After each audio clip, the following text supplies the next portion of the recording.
Now, let's see if I actually am not muted. I made it. All right, so for those of you that missed the open yesterday, John was a moron. Nothing new, but John was an idiot. So the first 5 minutes of the show yesterday, a fantastic monologue of biblical proportions, didn't make it because I was muted because John's an idiot. Today, John survived, not an idiot. And I know it's kind of, one of those open things that you're like, yeah, I mean, that's kind of close. So that is that is the way of the world this morning. So that is that's how we're going to run this, and it'll be always fun to see what's going on. Now I have to do the magic here. Right now. SDH AM is live.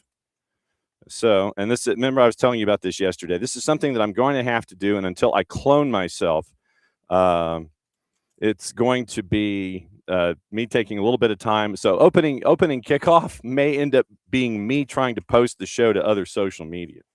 So hang on just a second. Let's see. Looking forward to that and that. And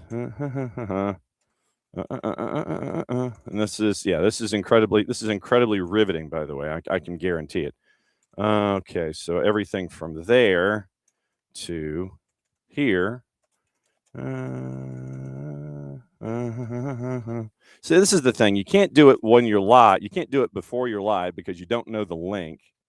And then when you're having to do it, you're having to do it live. And if you were like more than one person, then you could do it. But no, apparently not. So there it is. All right. So that's been posted. And we're now going to be up and running on all of the social medias. 2 of the 3 work off the top, but the third one, you kind of have to wait a little bit. And then I have to wait till I'm live, and then it turns into a bit of a pain. So, all right. So me posting on social media, the third social media to get the show up and running, is opening kickoff. Brought to us by our friends at Black Pitch Coffee.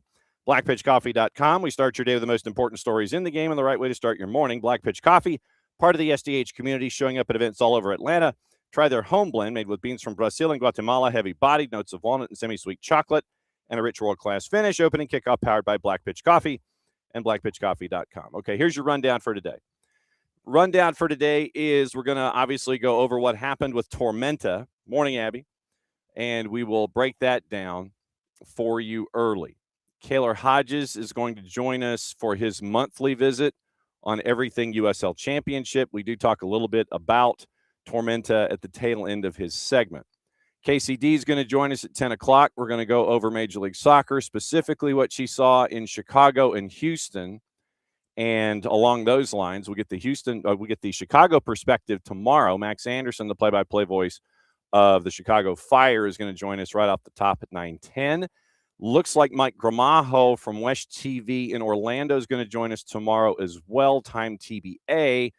And we can talk about the Griezmann rumors and how the Purple team fared in their first week in match day 1. Then hopefully we can catch up with the busiest man in the Northeast, Dylan Butler. Also, tomorrow, noon, Red Clay Wednesday. It is going to be a Wintersville special.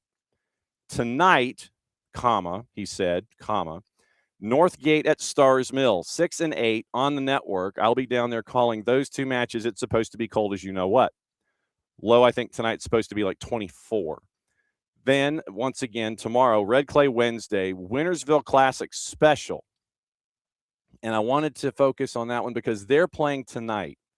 So tomorrow we're going to effort all 4 of the coaches for the Wintersville Classic teams. Lowndes boys and girls, Valdosta boys and girls. That's our buddy Cody Case.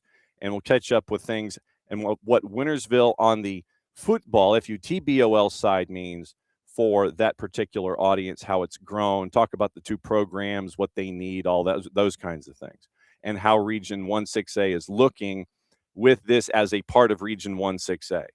So that's Red Clay Wednesday, noon to 1, catching up with Lowndes and Valdosta.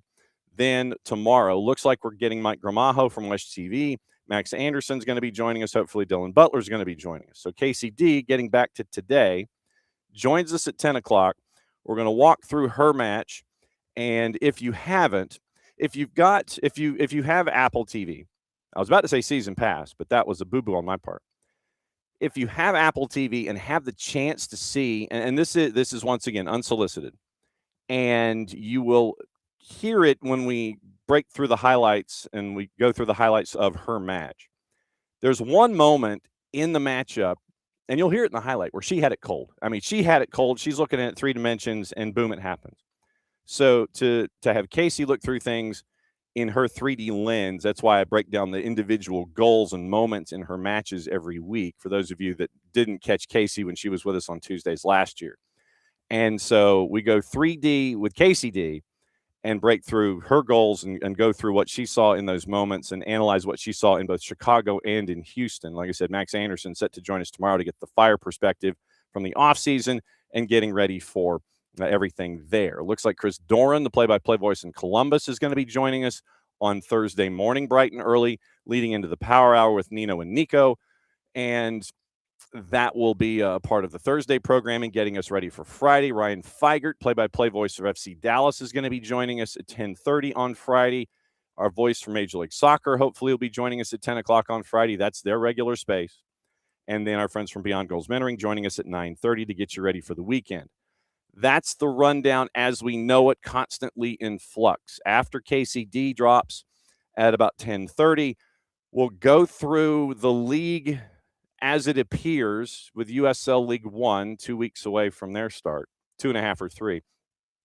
We'll look at the league there, get you ready for AM News. You've got Champions League today. You've got the Triple C today, CONCACAF Champions League. So we'll get you ready for your day, and we'll look at the league. We'll look at USL League One also in the 10:30 segment, getting you ready for the rest of your day. So that's the breakdown of the morning, and cannot thank y'all for being a part of things as we rock and roll here on a Tuesday. So you look at what we have here with Tormenta, and obviously the news broke yesterday afternoon, middle of the afternoon itself.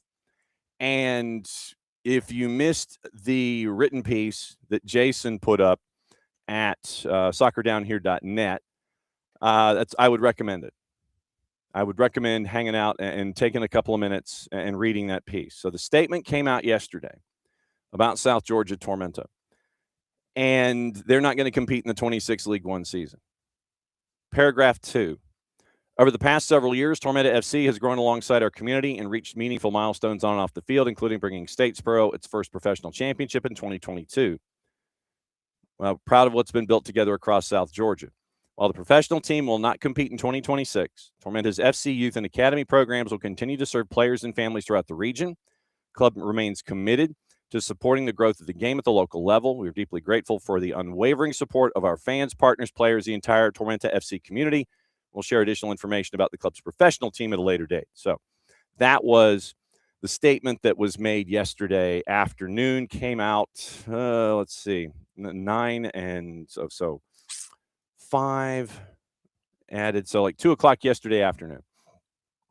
And so that was when we got on our horse to try to break everything down with Tormenta and see what it means for USL League One going forward. And the early compacts now at garbage. Okay, so nothing like getting a bot early on to break your momentum. So compacts, blah, blah, blah, you've been blocked. And yeah, I guess it's a bot. Yeah, so yeah, nothing like a bot off the top. That's the first time we've had a bot off the top of the show in a long time.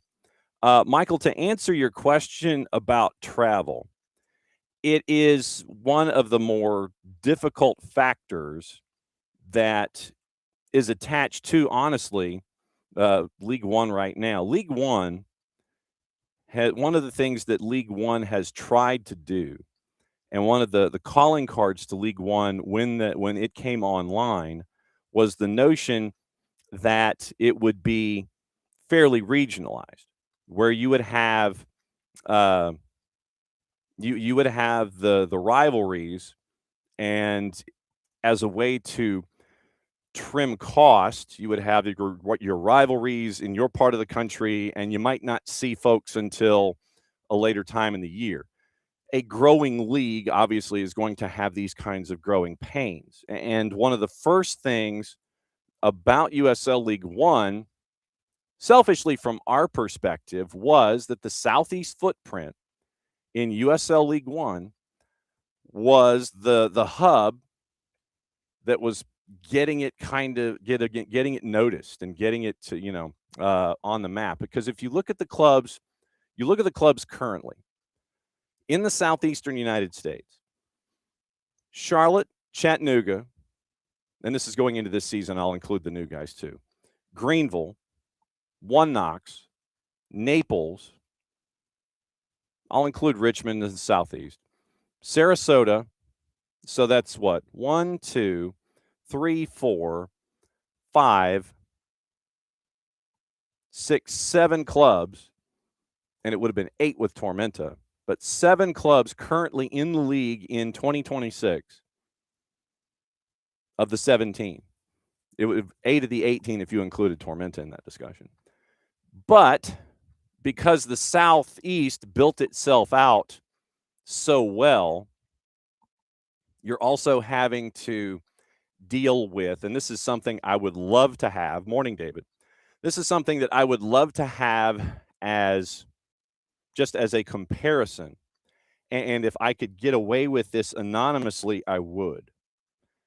For the 8 clubs /7 in the southeastern United States, I'd love to know what their travel costs are, because you are going to, in the West, and the West is the other footprint that seems to be gathering hold over time, because if you look at 7 of the 17 being in the Southeast, then you've also got AV Alta and Boise and Spokane building out in the West. So they have their little rivalry happening.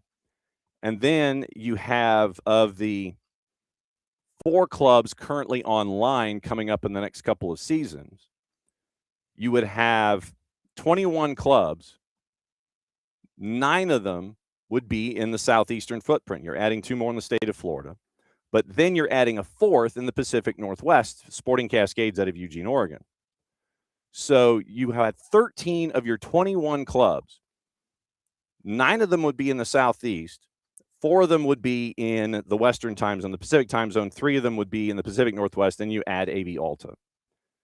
So that's 13 of your 21 clubs, say by the year 2028, that would be in either of those 2 footprints. But traveling from one to the other to have a consistent schedule is the difficult part in this. Like I said, I would love to, and I would do it anonymously, and I would report it anonymously if they would give me the numbers, just as an idea. Because going from, and we'll use Tormenta as our example, going from Statesboro to Boise, let's just say last year. Let's do a last year travel, because this year's travel, it's probably would have been a little bit more adventurous. So if we were to go to AV Alta, or actually, tell you what, let's go to Spokane. So let's use Spokane as our example. So let's just, as an idea,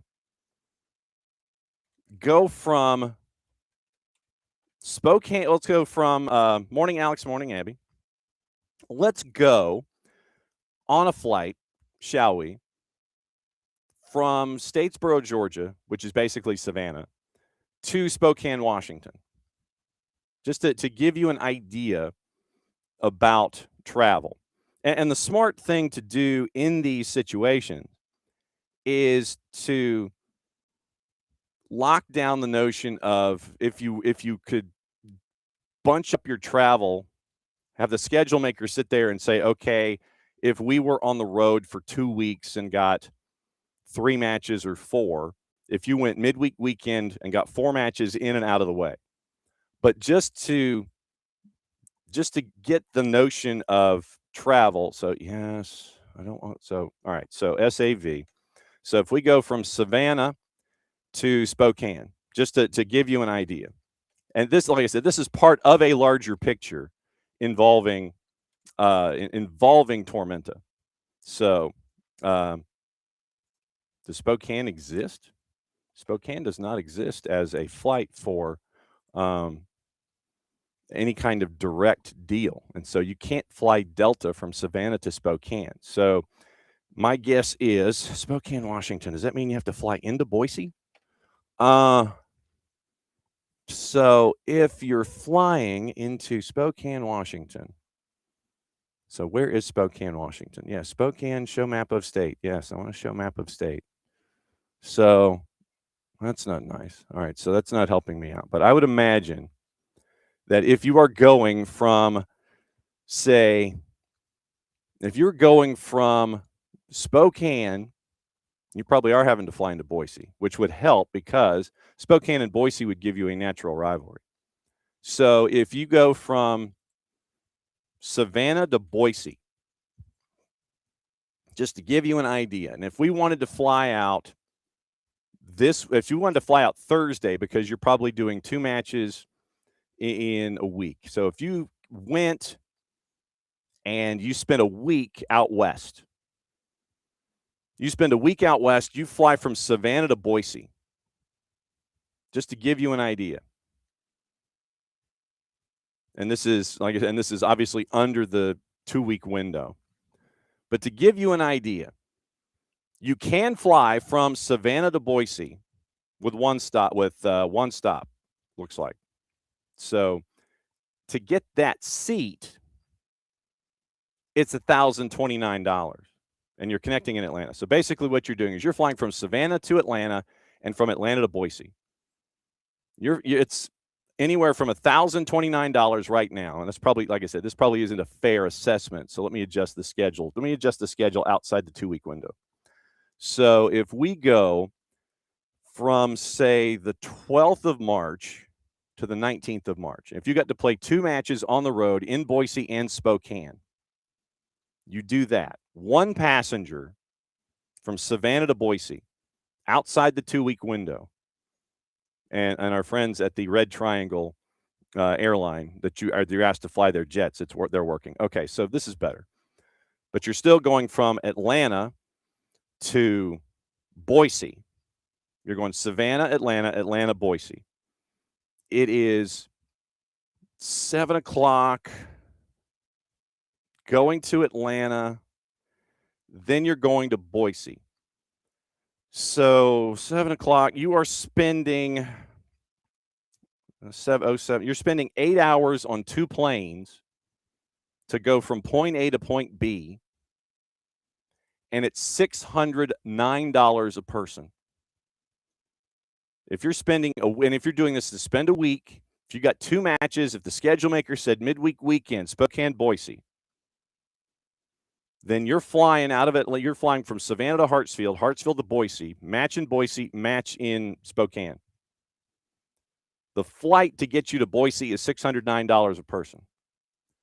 So if you were to have a traveling party of 20, that's team, administration, subs, necessary personnel. 20 times 609, that's $12,000 on flights, and I would imagine you probably could get a deal. So some places you can drive to, most of the places in the U.S. you could drive to. If you wanted to fly to Naples, you probably could. You want to fly to Sarasota, you probably could. You're probably driving. And if you're the schedule maker, you should combine Naples and Sarasota on a road trip, midweek weekend again. But just to give you an idea, 1 trip to Boise, Idaho this season to take on AC Boise and hopefully take on Spokane Velocity. It's over $12,000 if you don't get the bulk deal or if you don't have a deal with an airline. That's $12,000, 1 trip, 1 week, if the schedule maker wants to do more than one thing at a time. Travel costs astronomical. So it's not going to be that each and every time, but if you were to sit there and say, okay, I've got to fly to Westchester. You're flying to Atlanta, you're flying to New York, you're bussing or vanning your travel party of 20 to Westchester, Corpus Christi, Madison, Wisconsin. These are, these are places that are, difficult, and you've got to get into them in specific times. You're flying to Westchester, you're flying to Omaha, you're flying to Spokane and Boise, you're flying to Sarasota, unless you're flying to either Sarasota or Naples and you're busing to the other before you turn around and come home. And if it's one leg and then coming back from a separate airport, that's more expensive. You're flying to Richmond. You're definitely flying to Portland, Maine.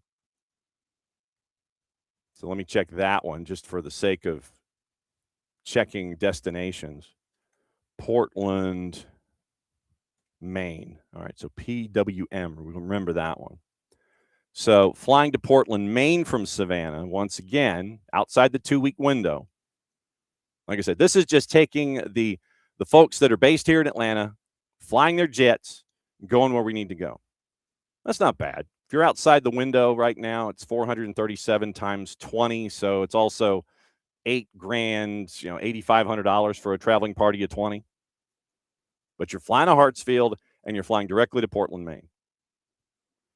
And that's without van, that's without food, that's without hotel, that is strictly getting from point A to point B. That's not renting cars and vans and all that stuff. Travel buses. So if you had a traveling party of 20 and you had road trip to Portland, Maine, road trip to Spokane and Boise, if the schedule makers did it that way, traveling party of 20 is $20,000 for those 2 trips. This is not an inexpensive to have a double negative. This is not an inexpensive proposition. So that's just kind of one of the things that that's what you're barely getting into. Like I said, that's just putting folks on planes and getting them to point A to point B outside the 2-week window. And obviously you'd have your schedule and your travel itinerary, but like I said, not meals, not hotels, not vans to get you from point A to point B. Not incidentals, not per diem, none of that. Traveling party of 20, which might be more than that, because if you had if you go match day 18, you're probably looking closer to 25 people. So 2 trips, $25,000 for 3 games. Like I said, that is just a small portion of the expenditures here. So for anyone that is in the business of lower league football, it is not a proposition that you take lightly. And Tormenta has never taken it lightly. As we have chronicled them in their run, every single league we know has a Green Bay. The one that's out of the out of the realm of normal travel and getting from point A to point B, but every league has a Green Bay. For me, Tormenta has been the Green Bay of USL. The team that has invested wisely, come up with a style, figured out the players you're looking for, used your connections, used your academy, worked your way through, develop players, and so on. That's been their way to do it. But and this is just this topic alone. This is just this topic alone. It has nothing to do with anything else that's attached to what's going on. So we have basically spent 20 minutes breaking down one facet of a major deal involving a 3rd division soccer club, sadly, that is going to be on hiatus this year. The other key in this, and we pointed this out yesterday, is that the technical staff, first team technical staff, they are still under contract for the year. Still under contract for the year. So this isn't one of those situations where you're locking doors up and you're doing this and it's just like, yeah, okay, and you throw up your hands. They're still going to be active in the community, and they're still going to be part of that footprint and the framework that they've developed over the last decade. That is just as key as anything else here. They're not just dropping, locking doors, and going away. So they're going to take this season, this calendar year, this 9 months basically, and try and work on infrastructure. From there, they're also going to be out in the community. You're going to see the coaches. They're going to continue the academy. All of those things that they've built over time, those aren't going to be abandoned. So rest assured, I'm fairly confident next couple of weeks we're going to hear what their plan is. We've reached out to Darren, and we have and to Tormenta. And so when Darren Van Tassel is in a position to talk, he will talk. He's already said, when I get to a point, we'll talk.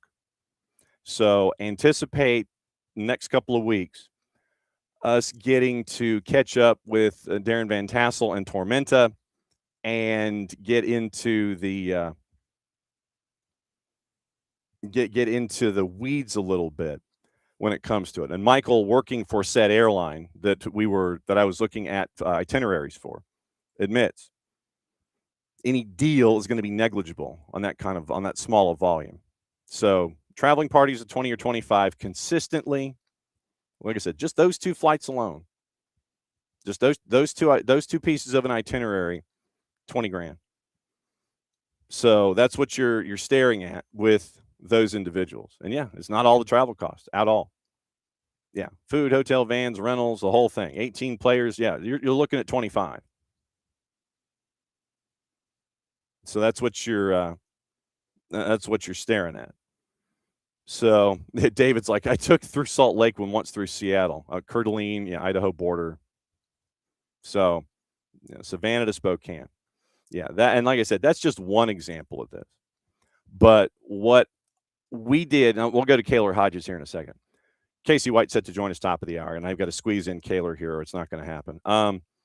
So what I've told them and I've told the powers that be, when Darren is in a position to talk, I'm blowing out everything. I don't care how long we go. He's got a forum. I've got questions. I know that a lot of folks have questions. So the floor is going to be wide open, and it's going to be a 1v1 when they're ready. When they're in a position to talk, we'll have that 1v1. Obviously, 10 o'clock hour, we'll get into more of this. So rundown from here. Kaylor coming up in a second. It's his monthly visit discussing everything going on, USL Championship. We do ask about Tormenta. Kacey White's going to join us 10 o'clock. We're going to talk Major League Soccer and her game, Chicago and Houston specifically. We do have our new feature, the weekly weekly San Diego FC Radio Call Appreciation Society from our buddy Adrian Garcia Marquez. And then we'll get into the rest of the day, your AM news, more on USL League One, all that stuff, 10:30 and beyond. Okay, so that's the show. All right. As promised. Yeah, and I hate it. And I hate it for Tormenta, too, with everything that they've built and everybody in that footprint that has invested what they have to this point. So bookmark this. We'll come back at 10:30. All right. Caught up with Kaylor Hodges, and this is the weekly visit with Kaylor where we look at everything USL Championship. And there's a lot to look into, especially one team. And we thought that Lexington was busy. Somebody else incredibly busy as well, and this is just like in the last week. Here's our rundown of everything going on from at Kaylor Hodges, at the USL show, at USL Championship. Here we go. So it is that time of the month, my friend, and it is the time where we get to kind of look at things in the USL. And I want to start, I guess, recency bias gives me the opportunity to sit here and ask about what in the wide world of sports is going on in Sacramento. It's Memo, it's Mark Anthony Kaye, it's front office. Are they going to stop signing people every single day that we're going to have a discussion about Sacramento? Well, you're talking about, we think that the roster is pretty good. Yeah. But when you take a look at what it was prior to all these signings, they had no coverage in left center back. They had no coverage at right wing back. They had really three available central midfielders. They had a very, very, very good team in the starting 11. But if one of those 11 got hurt, they were in a bad spot. That said, kind of some moves that they made today, going with the new just front office members. Yeah. Bring in After Holt, losing their man. previous Yeah. to NYCFC, Hmm. you're thinking, okay, what's the next step? They bring in someone who was at San Antonio, I believe, and was a key contributor to getting them fully off the ground and highly successful. That feels like a match made in heaven. And they bring in Tim Holt, who was a part of San Antonio FC, USL president upon the Republic's entry into USL Championship. You're talking about a quarter century worth of stuff here with his history. And I mean, you're kind of going back to the future here. He's part of Orlando's run when they started in Major League Soccer. In Yep. Orlando, you build OCB, you build the Pride, and then you go to San Antonio and all that kind of stuff. So Tim Holt kind of knows the lay of the land in USL, and it's just it's like name, whether we're talking upstairs or on the field with Sacramento. They don't seem to be messing around a whole lot and filling those absences both upstairs and down. Yeah, well, when we did last week, we did our Western Conference preview show. Mm-hmm. I was a bit surprised at where we kind of landed with Sacramento, because when I was thinking in my head, where is Sacramento before I started really diving in deep on them, I was thinking they were a top 6 team in the West, but I wasn't really sure how they stacked up. And then you start looking at their lineup, you get an actual full year of Neil Collins there. And if you don't remember how Neil Collins came to the USL, he basically forced his way out of Scotland. The Scottish club he was at was basically like, we don't want him to leave. Please don't leave. But he desperately wants to go. So don't let the door hit you where the good Lord splits you, sort of thing. And he doesn't really get a full off season. This year he does. That are they Briggs? Are they Neil? Time is over in Sacramento. And when I started looking at this, I was like, man, they're easily on paper the third best team in the West. And depending on how can Tulsa recover after losing Peñaranda and Kaylor, they might be top 2. I still think Tulsa is a fantastic team. Don't get me wrong. I still think that they are deserving of the number 1 spot, but there's a lot more room for conversation of top 2 than there was coming into these recent signings. Yeah, and I mentioned Mark Anthony Kaye because of our discussion with Lexington. Brooks Thompson gets loaned out. Mark Anthony Kaye, after his cup of coffee and trying to get warm in Lexington, ends up going to Sacramento.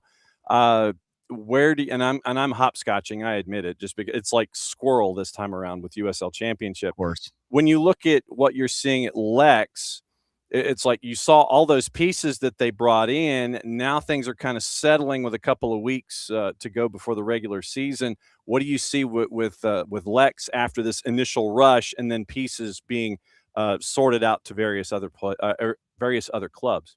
Sure. I think one thing with Lexington, I think a lot of people are going to say, and we got this comment several times on our video about them, which was, you're getting tricked by Lexington once again, in which I will tell them, look at how they ended the last season.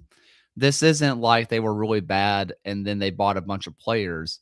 They kept a core of great players. And then their expansion on great players is the best players in the league, right? Yeah. So it wasn't like they are truly expanding on the margins, is what Lexington was doing, not what they did in League One, where they just bought everybody who was good, and the championship they just bought anybody with the pulse, right? They really were able to refine this year and go after targeted pieces. I think the Peñaranda deal is fascinating. Mm-hmm. So they lose Brooks Thompson on a short-term loan to MLS with an option to buy, which everybody assumes is going to get picked up. Ketterer goes down with injury, so they only had Oliver Zemla. That's all they had. So annoying. And so they were like, okay, who's going to be GK2? Who's going to be et cetera, et cetera. And I'm blanking on his name, and I feel really bad. But their Lexington 2 goalkeeper from this last year just signed with Chattanooga FC to be their backup goalkeeper. or possibly fight out for that number 1, likely going to be the number 2. Right. So their leading minutes leader in Lexington 2, the natural next step to being that 2, just signed to go pro. So someone who's been on the block a little bit has been Peñaranda, because they bring in an Alex Tambakis. But if you're Peñaranda, you're leaving a place that you are fighting for number 1 to be a comfortable number 2. So was the pay rise that much to worth be leaving? Or is that gap smaller than I think between Zimla and Peñaranda? I don't think it is, but I'm truly fascinated with it. Griffin Huff is the Thank you. phrase that pays. As I'm sitting here and you're talking about locations, I'm sitting here going, okay, I'm going to websites, you know. So Griffin Huff is the one that goes from Lexington SC, and he ends up now with Chattanooga behind 94-year-old Eldin Jakupovic, who is still one of the best in the league. So and good. Insane with what you get to see from Eldin Jakupovic. You mentioned another couple of joints, and you look at Tulsa. You mentioned Peñaranda.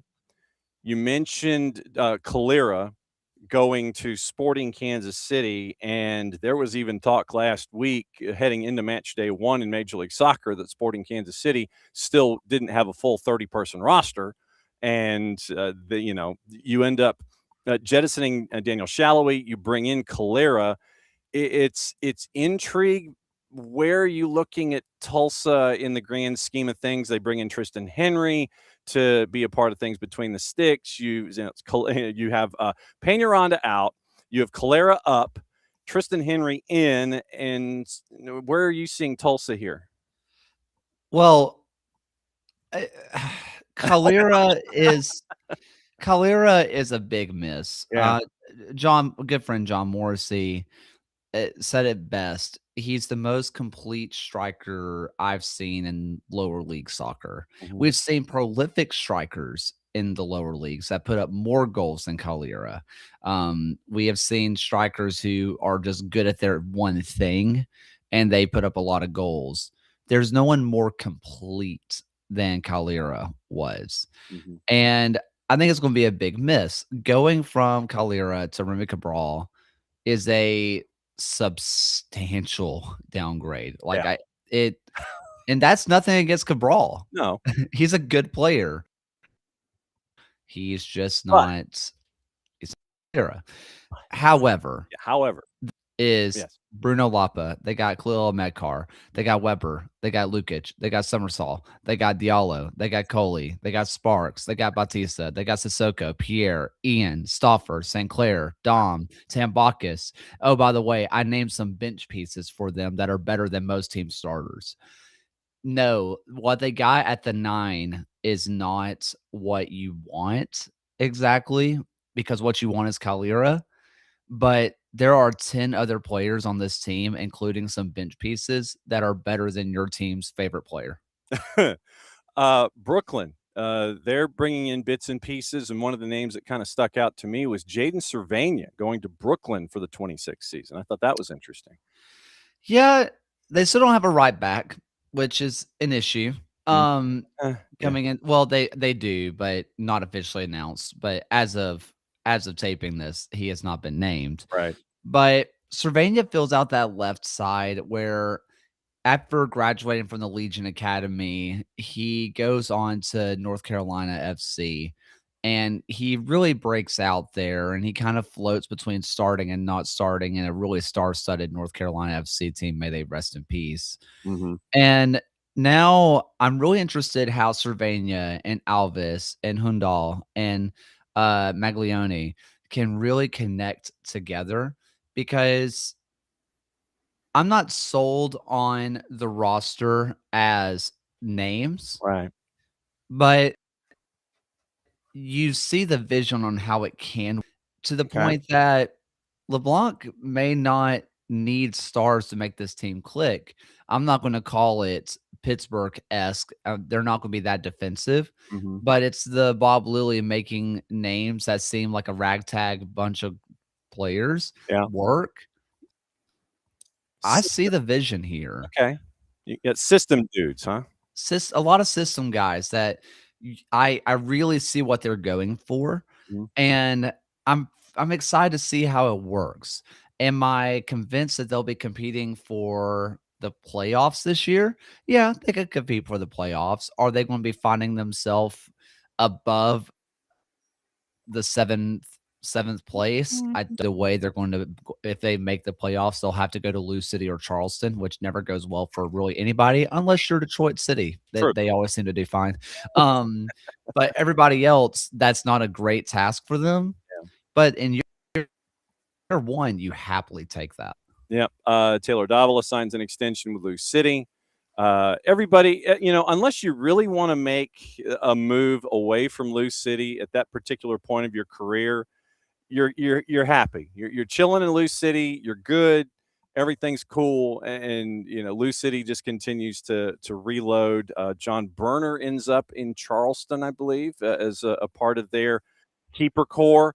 And kind of rounding out everything here in the Southeast, Romario Williams to Birmingham. I thought that was interesting. Yeah, Romario Williams, he's looked good in friendlies. He has been very much in my brain the Stefano Pino like player, Yeah. older guy, maybe a little past their prime, but class is still there, right? He's not going to be able to sprint up and down the pitch like he once could. No. He doesn't have the legs he once did. But if you're looking for a big body who can hold up play through another player like a Tyler Pasher, like a Sebastian Tregarth, or even a Ronaldo Damas, if you're looking for a guy like that who can play them through, he's great. If you're, from what I've seen from him, like a Pino, which is why I'm making this comparison, it's 80 minutes into a match and you need to go and let him sit up top and win a header, poach something at the back post. There's players that you really trust to finish like he can.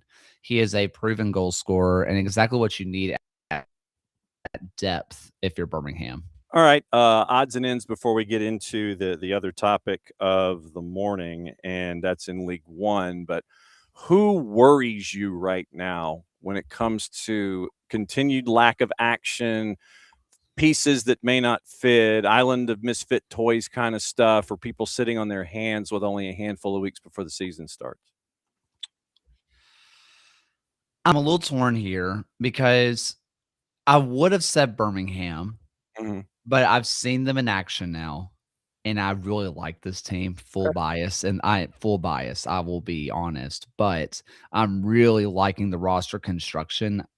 So I'm actually going to look towards Indy 11, whom, if you look on names of paper, you like what you see. You see Akiza, you see Sharp, Blake, you see Quinn, Lindley, White, Herbert, Hogan, Eric Dick. But that back line, especially of Herbert, Hogan, Paco Craig in the back, White, Mitriano, it doesn't really quite add up to what they lost. And this was already a squad that was shaky back there anyway. And I don't really know what the vision was because they brought in young players who excite me, but they're just not going to start. So I'm more or less confused about their roster construction more than anything else. Out in the West,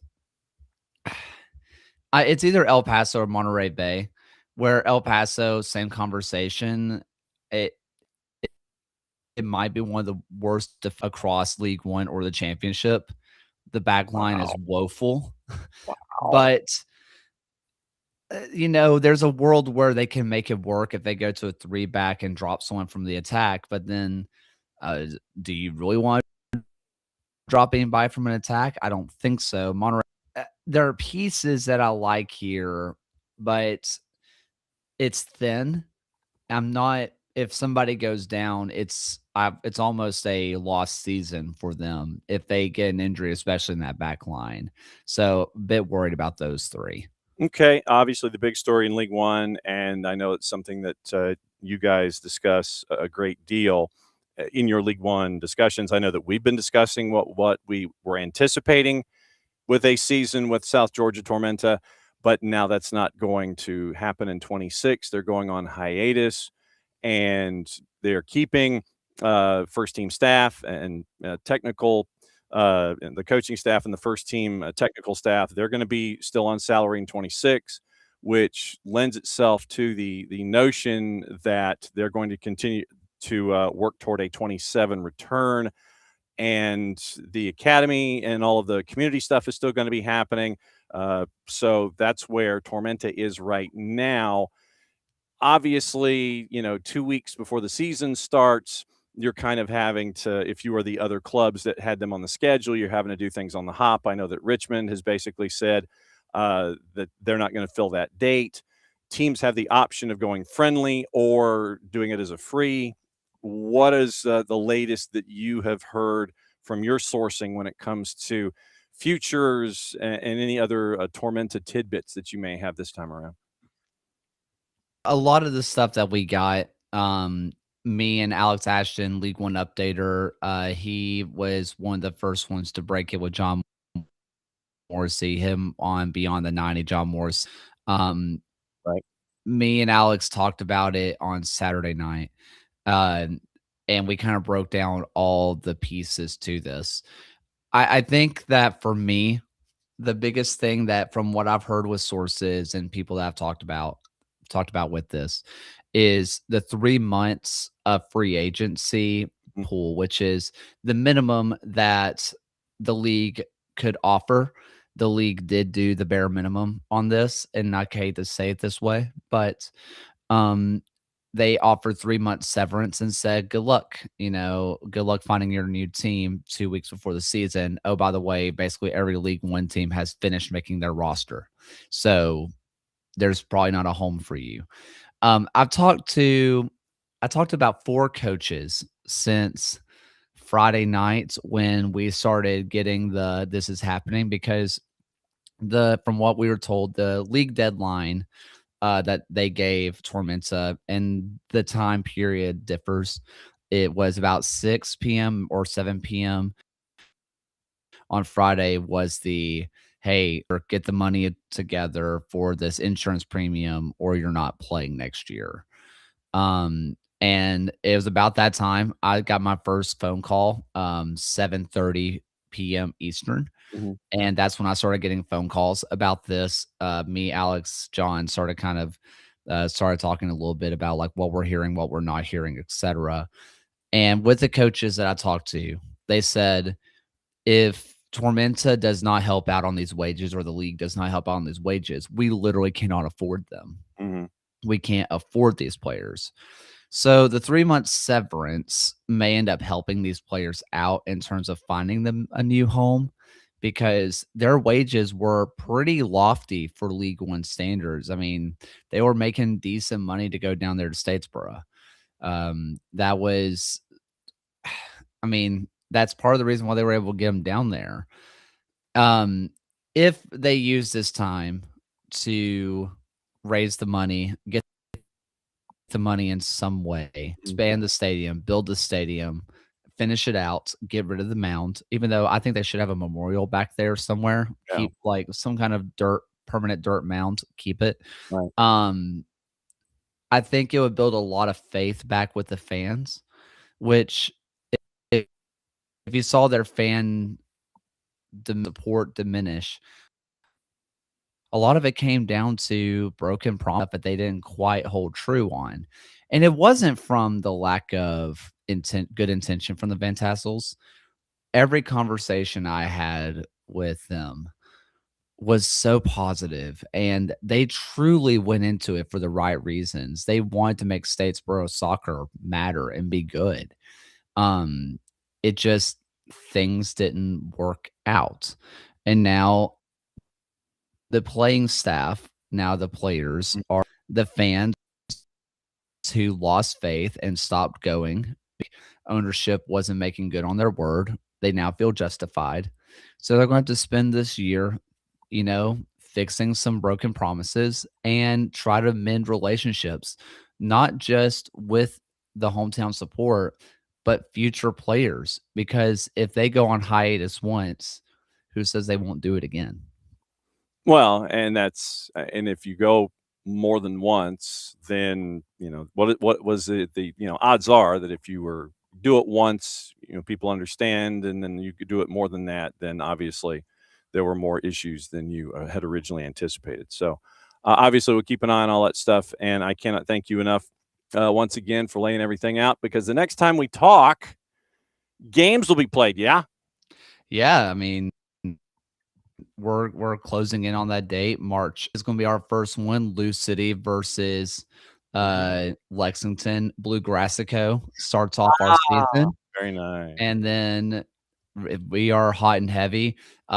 Super League is super fun right now. I'm telling you, people, if you have not been watching the Super League, jump in on the bandwagon because it is a blast. But no, I'm excited to get this season starting because the will they, won't they, and just kind of projecting lineups, it's getting a little old. I'm getting antsy. Yeah, and we need to talk Super League when you come on and have your discussions. So we need to add that to the stacks as well. As always, my friend, it's great to see you. Great to catch up on everything. And the show, sir, you need to plug that. Tonight we are going to be talking Eastern Conference over here. So we're going to be doing the full Eastern Conference preview show. Every single team in the East is going to be talked about. Last week we did the Western Conference preview show. So if you want to send your favorite or least favorite Western Conference team, not only do we have it in a podcast form, but we have them in individual videos, and we made a soup. And next week we will be doing League One. So if you want to find out about all the teams that Tormenta would have played, you can check that out next week. As always, my friend, great to see you. We will catch up with you next time. And remember, and remind me next time, we got to talk Super League in addition to everything else. So that way our conversation goes that much further down the road. Good to see you, my friend. Kaylor Hodges from at the USL show. And so always good to catch up with Kaylor and find out what's going on in USL Championship and in Super League. So Super League, I am remiss. I am absolutely remiss not discussing Super League. That is totally on me. And I've got to be better about that. I've got to be better about the USL Super League. So the USL Super League right now, by the way, it's first season for Stacey Blom and Sporting Jacks. And right now after week 20, it is Sporting Jacks on top, first team to double-digit wins. They are 4 points ahead of Lexington SC, and then it's everybody else chasing after that final playoff spot. You've got right now, it is Trinity and Carolina. They are north of the playoff bar in the Final Four. Zephyr are a point out. DC Power are 4 points away, as are Brooklyn, but Brooklyn's got a worse goal difference. Fort Lauderdale has an even worse goal difference, and they've lost 4 of 5, 1 point in their last 5 matches for Fort Lauderdale United. And the Tampa Bay Sun, they are at 15 points, 8 points out of the playoffs with a record of 2-6-9 after 17 matches played. But it is a race to get into the playoffs, 3 through 8 separated by 3 through 8. So 6 teams separated by 5 points to get into the playoffs right now. But it is Sporting Jacks and Lexington SC, and they're the 1 and the 2, and they are well clear of everybody else. So that's the rundown of USL Super League. I need to be better about that. So that is me, and that's $1 in the jar. Okay, it is almost 10 o'clock. I'm going to filibuster right until 10 o'clock. So when the clock hits 10 o'clock, then I'm going to bring in KCD, because this segment with her, it's going to be at 10 o'clock this year. So on match weeks and match week coverage and everything, KCD is now at 10 o'clock Eastern time. Last season, we got her up way the heck early on Tuesday mornings, and she came in at 9:15 and was an absolute trooper about it. And she has asked, and we were like, yeah, no bueno. I mean, that's an easy one. That's an absolute no-brainer to have you come in at 10 o'clock. So it is now 10 o'clock. So that means one thing. It's time to catch up with KCD and find out where she be. She was at Chicago and Houston. And last week with Chicago and Houston, it was fun to see what Houston has with all the money that they've spent. And it has been It has been an adventure, and she got to see what is going on with Houston first and foremost because they're bringing in folks. They are bringing in a lot of folks. All right, so let's see where KCDB. Oh, I see plants. Okay, so she's at home. All right, so here we go. KCD. Hi, good morning. Yeah, see, are you digging this 10 o'clock thing a lot better than the 9:15 from last season? I am. You know, early in the week after travel, that extra little time just really puts me back together. So thank you, John. Oh, absolutely. No worries. So how's the Orange Fitness Contest going, by the way? It's going great. We did not plan this, people. I have my Orange Theory jacket on today. But it's going great. And I didn't realize, like, how many broadcasters actually do Orange Theory. I did it in my low 30s for like 5 years straight. And I took a break. I'm back. So I'm loving it. Okay, just checking because for those that may not know or may not follow KCD on her socials, she is in an Orange Fitness contest challenge kind of thing with friends and who might be turning into frenemies at this point. So that's yeah, you are far braver than I am when it comes to this stuff. All right, so I want to start our discussion on Major League Soccer this week with your match. Okay. And what we're going to do is, as a part of the discussion, I want to play the goal calls that you and Christian Miles had at Hell in a Shell and walk through those individual moments within the context of what you got to see from Chicago and Houston in match week 1, because Chicago, it's year 2 under Greg Berhalter, not a whole lot of changes. Right. But for Ben Olsen in Houston, the metric crap ton of changes.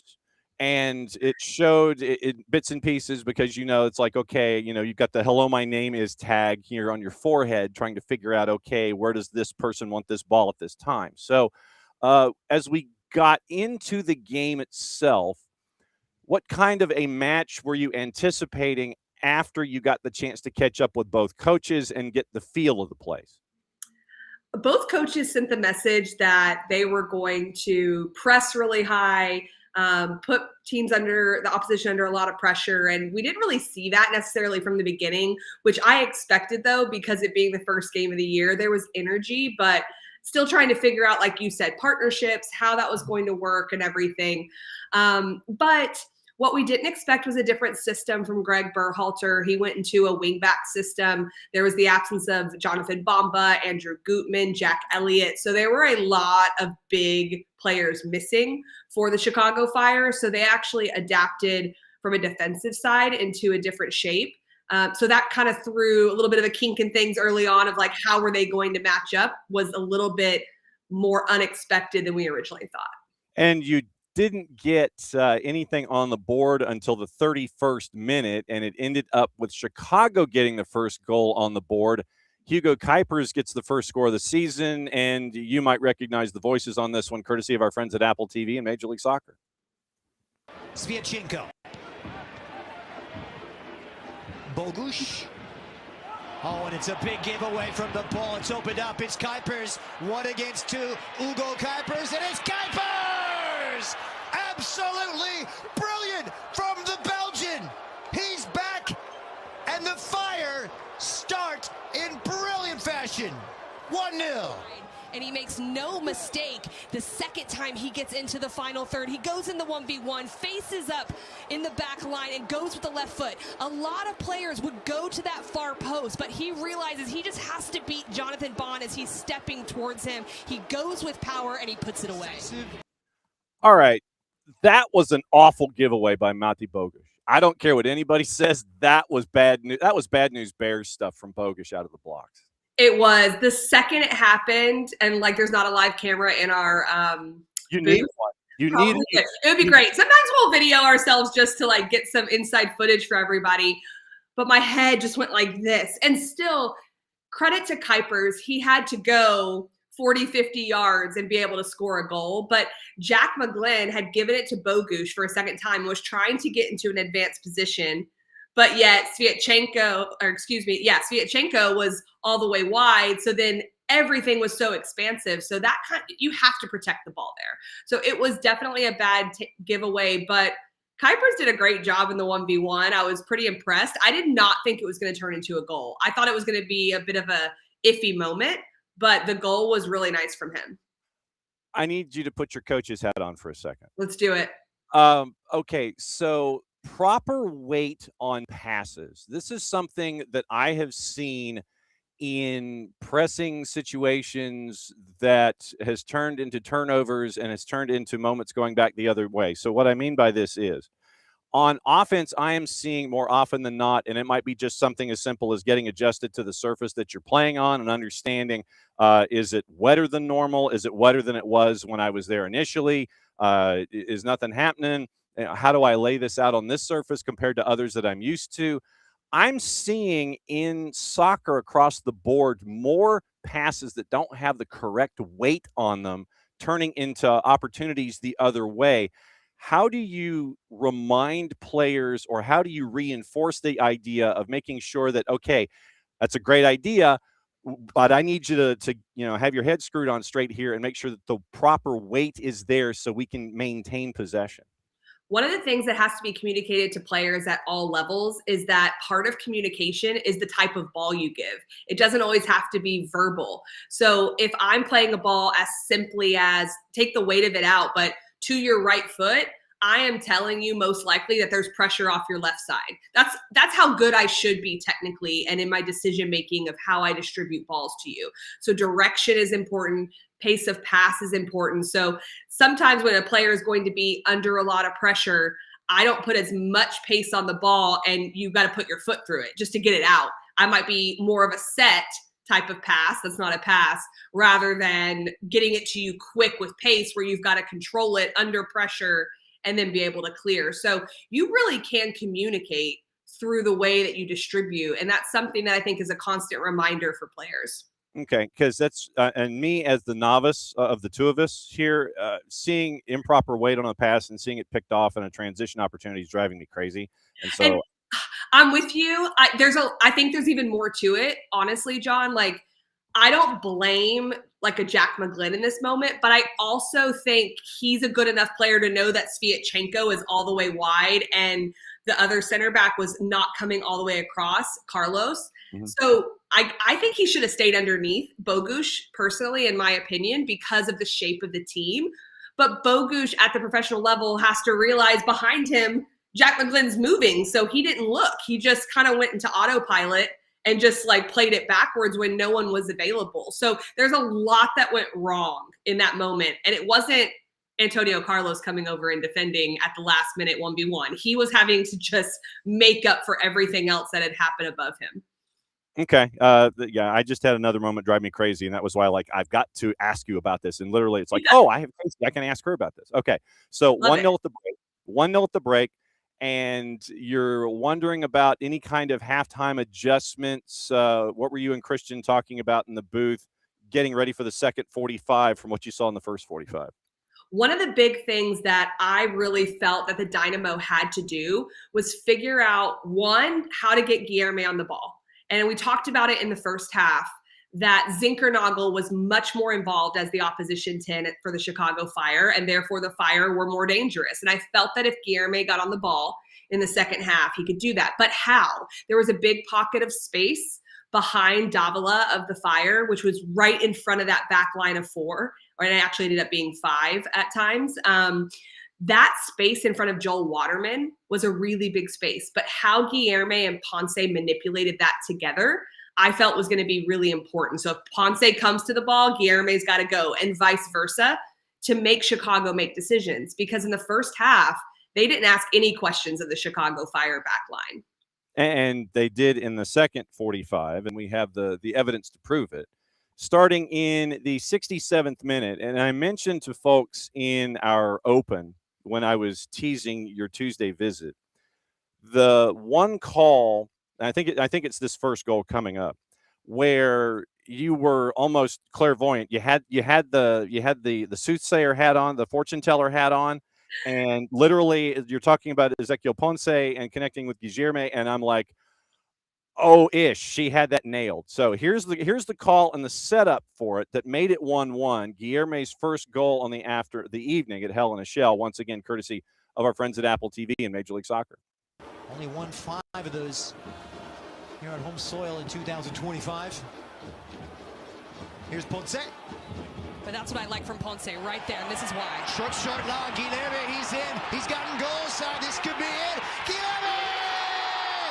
Welcome to Major League Soccer! Brazilians! And the designated payer pays off. Bring the crowd to their feet, and this is the coordinated movement we were talking about, where Ponce goes in, Guilherme gets into the back line, but it's that touch across the body of the defender. It eliminates Sam Rogers in this moment. Right there, he has to foul him, or he has to let him go, and let him go he does as Guilherme takes it across his body. This is textbook 1v1 dribbling and finishing from the front runner. Composure, accuracy, deadly. All right, yeah, so you had that nailed. I absolutely loved this goal. I was so excited when this happened because it was the coach in me that at halftime I was talking about coordinated movement and pull out Waterman, pull out the center backs. Like, they've got to do something to make them uncomfortable. And yes, Jack McGlynn had to technically execute a pass from 20, 25 yards to set up Guilherme, but it was all that movement before. Then there was so much in the finish and the dribbling. I just thought this was an all-around tactically sound goal and technically executed very well on all fronts. Yeah, and like I said, as I was seeing that played back, I'm like, yep, she sees this in 3 dimensions. It's literally, she's playing Vulcan chess here on that one. That tied it up at 1. And it only took 11 minutes for Guilherme to get his second. I did not have him on my fantasy team. I probably should going forward, especially if what we saw is going to be the norm. So here's the second goal on the board. 11 minutes apart, Guilherme gets a brace. Once again, Apple TV, Major League Soccer. Buzat, Bogusz, head up. Lovely first touch, turn and fire. Belted in, Guilherme. He cleans up the mess. Houston skyrocketing in Space City, USA. It's the Dynamo 2, the Chicago Fire 1. In Houston, Texas, and there should be that, because look at that touch from Ezequiel Ponce. It's a great save from Chris Brady, but the tracking just not occurring for the Chicago Fire. Love the follow-up from Guilherme as he goes in. He keeps it low. He's the one that's alert, and so often the most alert in the penalty box, whether it's defensively or attacking-wise, they're the ones that reap the benefits, and it's the Houston Dynamo in this moment as they take the lead. I've never been alert before, so for those who have been alerts, I'd love to know what that's like. My 10 a.m. time gets me more alert here, so we're good. We're good. Right, that makes one of us. I'll bestow that upon you. All right, so break down this second goal for us for Guilherme and what separated Houston in this one in the second half. Hunger. It looked like hunger for me in the second half, and that's not a knock on the Chicago Fire. They're up 1-0. It's kind of interesting how you attack the second half, but they did not look ready to go. And the Dynamo, even Bogusz, who didn't end up scoring, he hit the post at one point. Ponce, I thought, had a pretty lively first half for the Dynamo, but the second half, all 3 of them just looked hungry. And what I mean by that is, like, their movements to get the ball, they went and got it themselves. They weren't hesitant off the dribble. They were just constantly moving and going all over the field, especially in the attacking third. And in this goal, yes, the alertness I touched on from Guilherme, where Chicago had just made subs off the right side, and they didn't seem alert enough, and Guilherme was. But Ponce, the touch he made, like, as he's twirling around with pressure in the box between 2 defenders, unreal. And none of that happens if he's not able to bring that down so softly. And when you bring it down softly, defenders kind of freeze. They're kind of like, oh, that was pretty good. I can't just destroy you in the box now. And so he gets the shot off. And it was a great goal. And I have to give Christian Miles shout outs on these goal calls. I thought he was, well, I was going to say brilliant. He said Brazilians from Guilherme, and I about lost it. I thought it was like the best thing ever. It's on social media now. And but Christian's such a joy to work with. And but he had some great calls on that as well. So I'll have to remember Brazilian. We'll have that as a It hashtag. was amazing. I loved it. All right, so starting 11s in this matchup for Houston, it was Jonathan Bond in net, and listed as something 3-4-3-ish, but whenever the whistle blows, that's perfectly fine. Halter, Carlos, Viachenko at the back, Anali, McGlynn, Buzat, Holmes in the midfield, and then your attacking three, Guilherme Ponce and Mari Bogish. Guilherme finishes with a 9 even, courtesy of our friends at SofaScore. And on the day, 2 goals, XG of 0.77, 2 shots, expected goals on target, 1.14, 2 shots on target. So he basically was economy of action when it came to his movement. 23-29 passing. It was 14-16 in his own half, hit 2 long balls on the day. On the dribble, 57 touches for Guilherme, 2 for 2 on the dribble. And total carrying distance, 249.5 meters. Longest progressive carry was just over 24 meters on the day. And so Guilherme making the most of what he did in the second half. Chicago, this was what I thought was really interesting. Chicago's starting lineup. Brady, Haile Selassie, Mbokazi, Waterman, Rogers, and Barroso was your back fives, 5-4-1-ish, Yeah. if you want to call it that, till the whistle blows. Zinkernagel, Davila, Saletros, Robin Lud, and then Kuipers up top. 3 of the 5 at the back registered less than a 6 on SofaScore in their ratings. Haile Selassie, Mbokazi, and Waterman. And Robin Lud got a 5.9 as well. So not a good day at the office for a team that wrapped up at 6.39 on SofaScore on the whole. I think you know this about me, and most people do. Like, I'm not like overly critical. I think it's the coach brain in me because there's so much that can happen in a game. But I thought Robin Lud was disappointing in this game, and I have to be honest about that. We all know what he can do, and I don't expect that to go throughout an entire season because his body of work does not show disappointment. It shows the ability to impact. But he was not overly impactful in this game, so I'm not surprised by that. In a lot of ways, I don't think the back line was that bad from the Chicago Fire. They had 2 moments, but if we watch the whole first half, they were in control. They only had to clear 1 off the line. They had massive possession, and a lot of that was the back line distributing. But everyone forgets about the first half. If the second half goes the other way, no one cares anymore. And that's a big lesson for players. And they know that, but sometimes you just got to be reminded of it that half done isn't done. And I think they got caught out. Defensive contributions for Robin Lud, I can count on one finger. 1 defensive contribution. It was a clearance, 3 recoveries, 3 of 11 on duels on the evening, 3 of 10 on the ground, 3 fouls. He had 1 dribble passed. This will be a question that I will ask each and every time this season in this segment. And this, once again, is the coach hat being put on you from these 2 teams. We're going to have Max Anderson, play-by-play voice of the Fire, coming on tomorrow. But no match that you win is 100% good. No match that you lose is 100% bad. So if we look at these building blocks and look at Houston winning, okay, yeah, great, fine. But what do they need to work on from week to week that you saw in this matchup? Well, I'll start with Chicago. One thing we have to remember is they were missing 3 pretty critical players for their team. And so the fact that they started the way they did, like, I was pretty impressed. But when Bamba comes back in, when Gutman comes back in, and Jack Elliott, that's a different team. So I don't think it's all doom and gloom for the Chicago Fire because of that. It's just the way it unfolded was something that I'm sure Greg Berhalter is not overly ecstatic with. If I was that staff, I would be more talking about the mentality of how do you protect a lead? How do you not stop playing at halftime because you have the 1-0 lead? So I think that's the improvement. Some of the positives of their game was their possession early on, was their ability to get their top players on the ball and make the Dynamo chase, so that you kind of focus on that when you lose. It's like, what were we doing well? For the Dynamo, it was a little concerning that they didn't touch the ball. It was a 70% possession advantage about 20-25 minutes in for the Chicago Fire. That is not how Ben Olsen wants to play. He does want to commit higher up the field. He has made that very obvious in his speaking with us that he wants to put teams under pressure. There was none of that to be seen in the first half. But I think both of these teams will go, this is early seasons. early season, early days. It's okay, but this didn't look like what we want to look like for an entire 90 minutes. We got it for 45. Next week, we need it for at least 60. The next week, we need it for 75. And you kind of grow from there.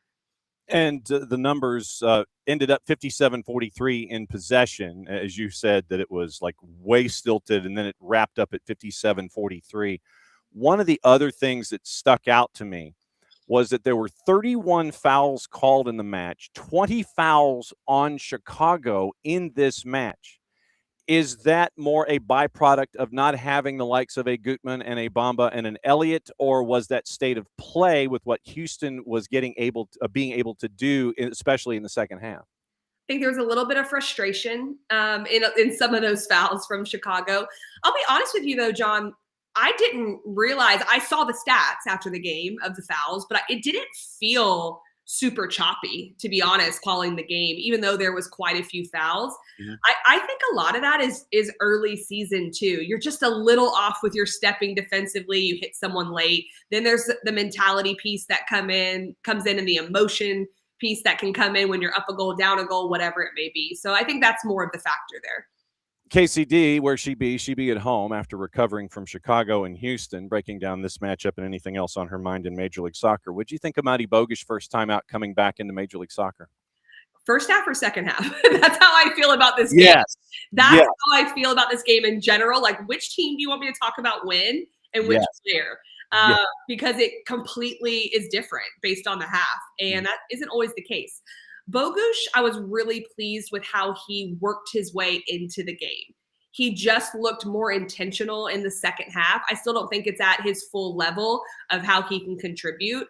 But when I say intentional, the eye test is basically someone floating around, not so intentional, and hoping the ball comes to them, and then they create. And I felt him and Guilherme were like that in the first half. The second half, when a ball bounces down off someone's head or off someone's foot, someone's just immediately there to clean it up. That's the intentionality that I saw from Bogusz in the second half, and it set him up to be more involved in the game.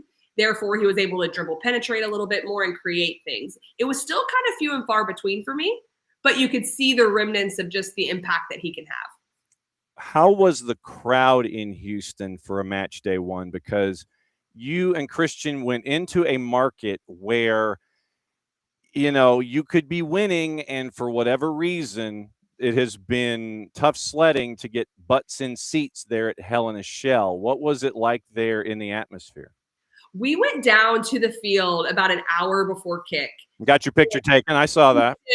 Oh my gosh, that's how I feel like a player again. I've got to go down and touch the grass. Like, otherwise I'll just be sitting in a booth and like feel removed from the game. So we went down there, and you basically come out and you walk through the area where all the fans are. And it was packed an hour before the game in the tunnels, or the tunnels or underneath, whatever you want to call it. Yeah. And you could feel the energy going down to the field. No one was in the stadium when we were down there because they were all, getting food and getting drinks and all that. We go back up to the booth, and I felt like the first half was lacking in some ways, but the Dynamo didn't have the ball. Like, there was one opportunity in the first half. When the second half occurred, you could tell that everyone was hopeful. Everyone was into it. It was loud when the goals went in. So I felt the atmosphere really grew with how the Dynamo grew. And when you get a result, obviously as a fan base and the Houston Dynamo are going to hope that goes into the next time they have a home game, and that can help them again. Okay. Where are you next time?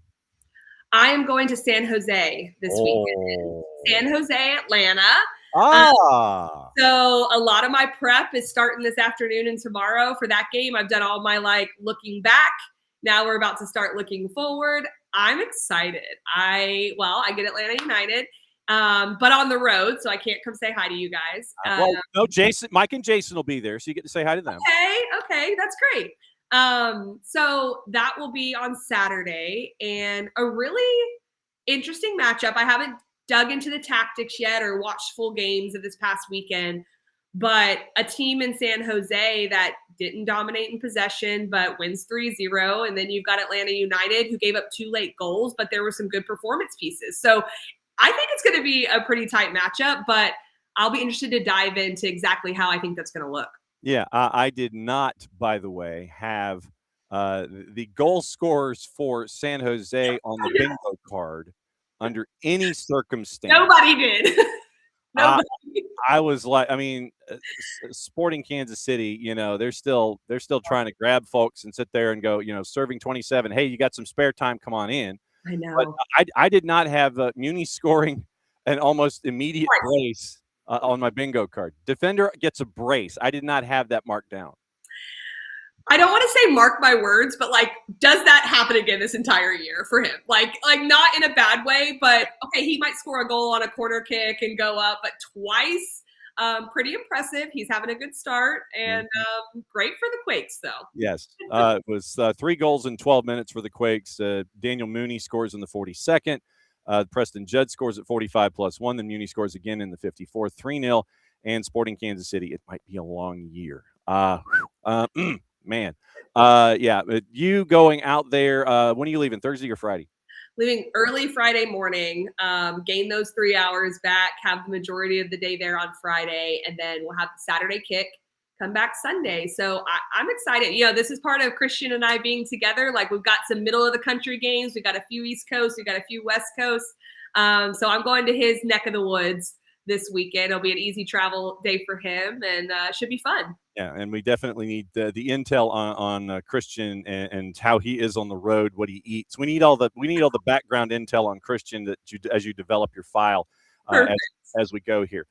Safe travels. Thank you. Pretty much what we did this week, we're going to be doing all season long. So take this template, cut it out. Perfect. John's going to have weird questions. We'll roll through the goals and take a look at where you've been and where you're going. So this is us. Say hi to Owen. Glad you're back. And he's probably going to grab you and go, it's like, no, we got stuff to do. So this is a highlight of my week. He can hang out. It's totally fine. I don't want to rush it ever. And he's the most chill dog, besides like the one time he barked. And then, well, that's fine. Hey, the studio audiences are fine. And when he goes out and hangs out in the snow and does all those things. Exactly. Kacey, as always, it's great to catch up with you here on Tuesdays. Be safe, and we will catch up with you next week for Atlanta San Jose coverage. This one's great. Interesting. Be good. We'll see you soon. Bye. There goes Kacey D. Where's she be? She be next week at PayPal Park, and she's going to look at the airport. So she gets to fly into the airport and stare at it. She's going to stare at the San Jose airport the entire time and go, the airport's right there. And wow, that's going to be, that's right. San Jose has they have a flight restriction. It's like they don't leave town after like 10 o'clock local time, or 10 or 11 local time. So if she's catching the Alley Bird home, that's going to be a challenge, getting there in time. Or is it just another Saturday night in the hotel near the airport, get up first thing Sunday morning, come back, and you lose 3 hours. So interesting for Kacey. Okay, so that's what we're going to be doing with Kacey every week, is we're going to look at her game, have her put her coach's hat on for situations, because I had to ask about weight and passing, because that has been driving me nuts, and how you can keep an eye on that as we go. So we'll keep an eye on that, but that's kind of what we're doing every week with KCD, is we're going to look at her match, put the coach's hat on, and then take a look at individuals and growth and all this kind of stuff, and then get ready for her next match and have her talk about that. But another voice to talk about San Jose and Atlanta on Tuesday next week. That's going to be very cool. All right. As always, thanks to KCD for putting up with us and all of our silly questions. Okay. It is time to kind of roll through the rest of the day and let you know what else is going on. And we'll find out where things sit. News out of the NWSL. Katie Stengel has signed a contract extension with Gotham FC. And our coverage of the NWSL is going to ramp up here next little bit, because they're going to be getting ready for their season as well. We'll catch up with our friend Jen Hildreth and all the other voices that will be attached to the NWSL this year. So signed a contract extension through the 26th season. Club announced Tuesday in partnership with Dove. So apparently Dove is like a heavyweight sponsor for Gotham. So everything is in partnership with Dove as a part of their breakdowns this season. So Katie Stengel, 33, second stint with Gotham, rejoined the club last July following a spell with Crystal Palace, 2 NWSL championships with Gotham. And so now she's back for the 26th season at the age of 33. 13 years as a professional, played in 5 countries, Crystal Palace, Liverpool, 4 loan spells in Australia, German title with Bayern Munich in 2015, promotion with Liverpool in the WSL in 2022. So that news from Gotham this morning. Also, Spirit looks like they're going to hold a kit reveal for Thursday, February 26th for season ticket members. So new kit for Gotham. And then the other piece of news from St. Louis City was the player that they had been linked to is now officially in on loan. Venezuelan international forward Sergio Cordova. He 52 appearances between Vancouver and RSL. 28-year-old international forward on loan from Young Boys in Switzerland through the end of the fiscal year. So through the end of June, and then there's a purchase option. And we're seeing this a lot with Major League Soccer this season. So you're seeing a lot of truncated contracts to go to the end of the fiscal year, and then you lay it all out and go, okay, so end of the fiscal year and then extension because of, once again, remember, this season, the sprint, and then the schedule flip. So that being a part of it too. So that what you're locked into as we go here. Cordova on loan, once again, he'll occupy an international roster spot classified as a DP for the loan period, pending receipt of his international transfer certificate and P1 visa. Sporting director Corey Ray with a quote, 250 matches, multiple leagues, Europe, North and South America. Began his career with Caracas FC before going to Arminia Bielefeld. Made his debut in Major League Soccer with RSL against Houston, 11 goals in 2022. Went to go to Vancouver, then went to Alanyaspor, FC Sochi, and Young Boys. Venezuela 19 caps, starting with the U20s, and got the honor player of the tournament, 2016 Copa de los Andes. 4 goals in the 17 FIFA U20 World Cup, including the goal that won the tournament. And so he's already played with other teams with current City SC players, Simon Bescher, Marcel Hartel, Holiday Inn, Edward Leuven, and Jeziel Orozco. So once again, it's official. Cordova on loan from Young Boys through the end of the fiscal year, June 30. Purchase option agreement, international roster slot, classified as a DP for the loan period, pending receipt of the ITC, the International Transfer Certificate, and the P1 visa. Now, for St. Louis, what that does is gives them this look. They got, before this deal, that's the third DP. So that is the third DP here with Cordova. They had just over $6 million in GAM available as of 4 days ago. So they've got plenty of GAM to play with. And the DPs are now Hartel, Berkey, and Cordova. U22s, Jake Goodward-Reich, Falou Fall, and Sangbin Jong. So those are your premium slots for St. Louis. In the offseason, if you missed our conversation with ball watching, it's Daniel Edelman in, Conrad Vollum, permanent transfer, Lucas McNaughton in, Rafa Santos in, Mamadou Fall in from Barca, and Dante Polvara transferring in from Aberdeen. And obviously, we're all keeping an eye on what is up with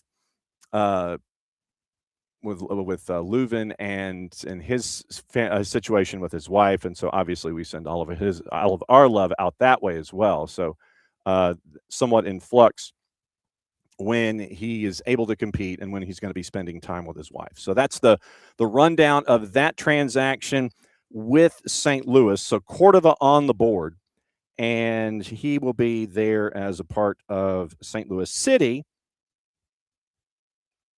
going forward. And it's once again, as it is currently listed, it is a loan deal through the end of the fiscal year. So you got to get your business taken care of in the first 4 months, purchase option after that. So that's what we're staring at with the movement from St. Louis City this morning. Okay, what we have going on today, a couple of different things. And what I also want to do is I want to run through the scores from the weekend in Major League Soccer and go through what happened last week, because we do have our weekly appreciation of Adrian Garcia Marquez and his calls in San Diego, because he had a lot to do They won 5-0. We're going to play 4 of them in our weekly appreciation of him from his time, San Diego Sports Radio 760. So we'll get those up in a second. So once again, your scores.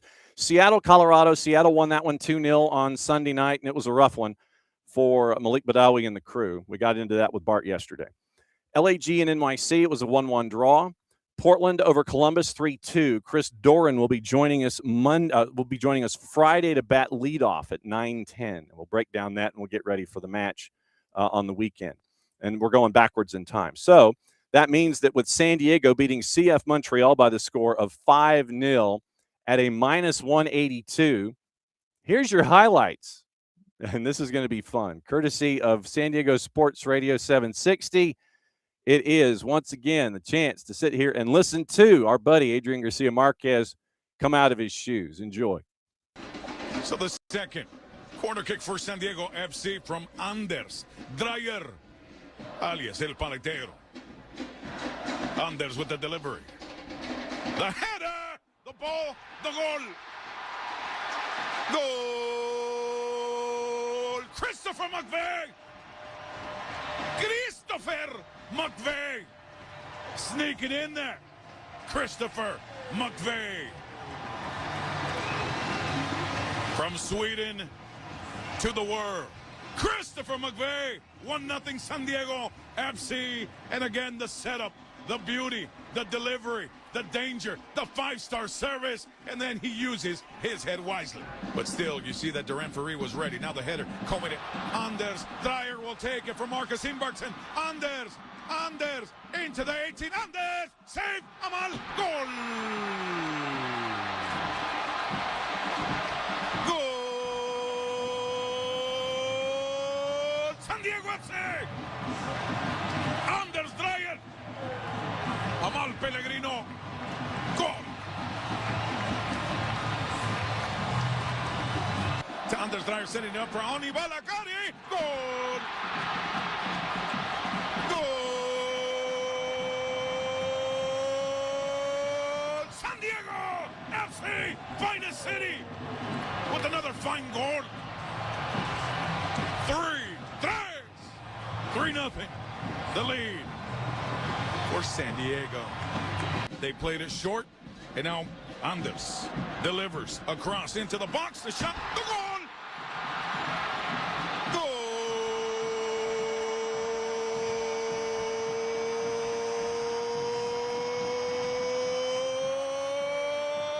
Marcus Imbartsen cracked it. He absolutely fired off a missile.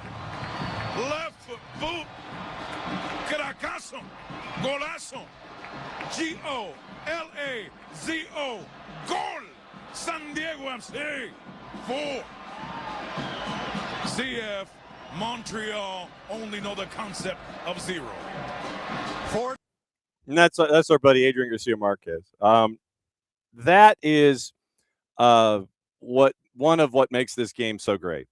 And to be able to listen to, and full credit to San Diego Sports Radio 760, the fact that we can listen to their games on radio and have a voice like that. A SoCal guy gets to call the games for San Diego FC, and that is where we have co-opted from him, and we describe the stadium there in San Diego. We call it the Murph Dragon. He started calling it the Murph Dragon, and we're like, yep, that's it. That's perfect.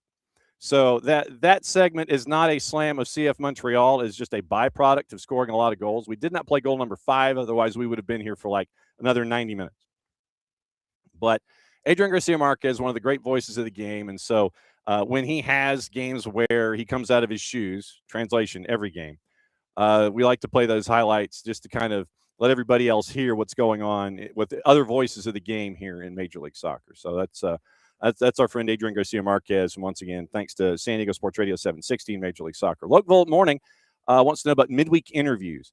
It is dependent on travel. I think this week it's Tuesday, Thursday, or it might be Tuesday, Wednesday, considering that everybody's leaving Thursday. So I think it's going to be Tuesday's normal. So keep your eye out for Training Ground Dispatch with Maddie and Jason later today. And also Thursday, if they're leaving middle of the afternoon, they're probably going to have morning practice, get through that, have their session, pack up, get ready, turn around, be at the airport middle of the afternoon, and then they're on their way to San Jose. But they're leaving Thursday to head out west. So it'll be a chance to catch up with Kacey D and Christian Miles. So they're calling it on Apple TV. Mike and Jason calling it on radio, but they're leaving Thursday to head out. So I think it's Tuesday, Thursday. So traditionally, Lokeville this year, it's Tuesday, Thursday, but Thursday might be a little earlier. It might be a little shorter because of the travel plan. So traditionally, Tuesday, Thursday is when Atlanta United has their training ground availabilities with practice and such, and that's when you'll get dispatches with Maddie and Jason. Okay. All right. Rest of the action in Major League Soccer from the weekend, if I can find my right page. Mentioned San Jose putting 3 on Sporting. They were favored. Did not have Daniel Muni getting a brace in that one. LAFC, once again, over Messi and friends, 3-0. No word from the league about anything punishment-wise for Lionel Messi trying to track down officials to have a word after the match. The irony that Luis Suarez was the one that restrained him has not been lost on me. Austin, Minnesota United tied it 2. FC Dallas, once again, 3-2 winners over Toronto FC. Ryan Feigert, play-by-play voice of FC Dallas, is going to be with us Friday morning at 10:30 to break down that matchup and get us ready for the weekend. Nashville put 4 on the Revs. Revs did not look good. It was 4 in a hurry for Nashville, and the Revs were just out of pocket. It did not look good for the Revs. DC over Philly, and that was another one of the surprises of the week. See if we can catch up with our friend Dave Johnson either this week or next, and then repeatedly as the season goes along, and find out what his thoughts are. DC gets a big win. Ty Barabo gets the goal, celebrated for quite a long time. Alado gets a red card for probably magic words. I don't know if it was magic words to the DC United player or to the man in the middle, but Ezekiel Alado has a red. He is not going to be available for this match. Red Bulls over the Purple Team 2-1. We're catching up with Mike Gramajo tomorrow morning, and that will air in tomorrow's show, but he has to go to practice, so we're catching up with him early so he can go to practice, not be on the show live, but he'll be in tomorrow's show to talk about the Purple Team as they get ready for the Turnpike Derby with the team from Fort Lauderdale. Vancouver over RSL 1-0, and then St. Louis City and Jess Charman and Ian Joy got to call that one the draw with Charlotte. 1-1 final there at a plus 260. So that's your rundown of what happened this past week in Major League Soccer. Now, CONCACAF, that is happening today. It starts. It's 3 days worth of Champions Cup. Once again, you're looking at 2 matches tonight, 3 matches tomorrow, and then the 1 match on Thursday to wrap up this bracket. And so right now, it is Nashville to win. Then these are juice boxes to win the match tonight, not to win the 2 legs and advance in the tournament. Although we are going to set up the bracket there, if I could spell CONCACAF. So to win tonight, and win tonight only, it is Nashville, heavy favorite, no surprise. They had a 2-goal advantage on Atletico Ottawa. They were to minus 588 to win tonight. Atletico Ottawa to win tonight at Geodis at 8 o'clock is a plus 1,400. 10 o'clock, LAFC taking on Real España. Once again, LAFC brought out the whooping stick and put up a number on Real España last week at San Pedro Sula. So Real España to win tonight is a plus 1,600. LAFC to win tonight is a minus 625, especially after the win over Messi and friends. Expect a rotated side tonight from Marc Dos Santos. Tomorrow you have the 3 matches. Once again, staggered. We love this. FC Cincinnati, massive favorite at home against O&M FC. No surprise there. They're at a minus 2,000. O&M to win tomorrow night's a plus 4,000. We'll keep going with these juice boxes to let you know how things may or may not change. 9:30, Vancouver hosting Cartagenas. This one was dead even after the first leg. Vancouver's a minus 625, draws a plus 650. Cartagenas to win is a plus 1,500. If they win, they advance. LAG at 11:30 tomorrow night, taking on San Miguelito. San Miguelito to win in Carson is a plus 2,000. LA Galaxy is a minus 625. And your matchup on Thursday, the one is at 7 o'clock, Union and Defense Force. Union, big favorite to win at a minus 833. Defense Force is a plus 2,200. So the bracket as we know it, Toluca is going to take on San Diego FC in round number 2. Toluca was preceded. P-R-E-S-E-E-D-E-D. Preceded. Seeded before the tournament. Mount Pleasant was preceded out of Jamaica, and they get the winner of LAG and San Miguelito.